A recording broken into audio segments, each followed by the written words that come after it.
Assalamualaikum dan salam sejahtera. Nama saya Siti Masuria binti bertajuk Mereka Bentuk Produk Harian yang menerapkan ukiran Melayu dengan menggunakan alat moden.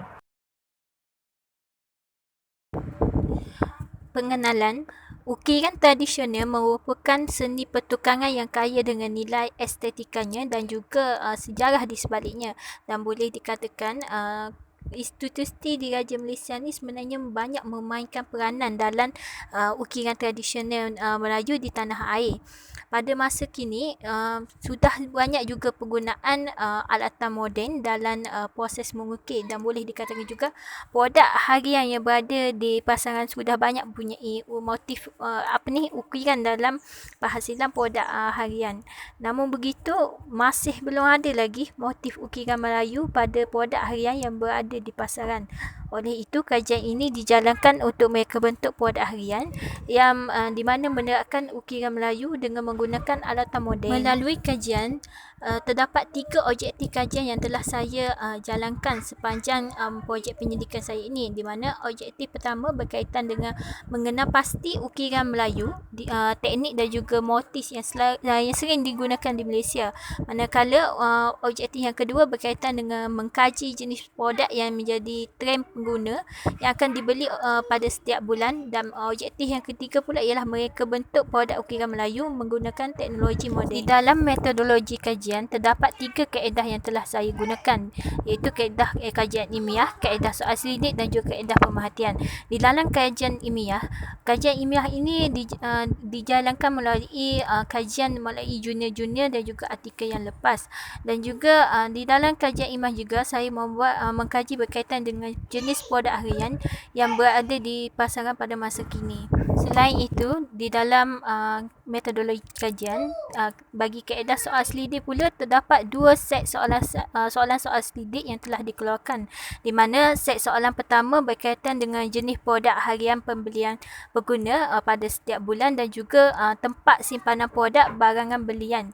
Manakala set soalan kedua pula ialah hasil daripada dapatan daripada set soalan pertama, di mana di dalam set soalan kedua ni dikeluarkan untuk bertanya berkaitan dengan aksesori alat solek yang sering digunakan dan juga kriteria yang diperlukan oleh pengguna dalam penghasilan tempat simpanan. Okey, manakala kaedah pemerhatian pula dijalankan di Pakatan Juri Ukir untuk melihat bagaimana cara teknik penghasilan ukiran menggunakan 2 kaedah, iaitu kaedah pertama menggunakan mengukir menggunakan tangan, dan kaedah kedua mengukir menggunakan peralatan moden, iaitu mesin CNC. Berdasarkan hasil dapatan daripada set soal selidik yang di atas, daripada set soal selidik hasil dapatan di set soalan pertama, seramai 62.5% pengguna yang menjawab bahawa produk kecantikan yang terdiri daripada alatan kosmetik dan juga solekan merupakan produk harian mereka yang dibeli pada setiap bulan. Manakala bagi tempat simpanan produk pembelian pengguna, seramai 43.5% yang menjawab bahawa mereka tidak mempunyai tempat simpanan bagi menyimpan produk pembelian mereka. Berdasarkan dapatan daripada set soalan kedua pula, seramai 43.5% yang menjawab ya bagi mereka yang sering menggunakan alat solek. Manakala berkaitan dengan pengguna yang sering membawa alat solek ketika berada di luar pula, seramai 80% yang menjawab ya mereka sering membawa alat solek ketika berada di luar rumah. Selain itu, bagi kriteria yang penting bagi tempat simpanan untuk pengguna, seramai 76.7% yang menjawab bahawa kriteria yang penting bagi tempat simpanan ialah memerlukan tempat simpanan yang tidak terlalu besar dan mudah dibawa, dan juga sebanyak 65.6% juga mengatakan bahawa saiz yang sederhana dan mudah untuk disimpan di dalam handbag. Seterusnya, ini merupakan lakaran idea bagi produk saya. Idea lakaran pertama berkaitan dengan lakaran secara random dan seterusnya idea lakaran ini dikembangkan dan penambahbaikan dari segi luaran dan juga dalaman, di mana pada bahagian dalam permukaan kayu itu ditukar kepada penggunaan fabrik pada bahagian dalam. Manakala dekat bahagian luar pula ditambahbaikan dengan meletakkan motif ukiran teknik tembok timbul dengan menggunakan motif awan larat.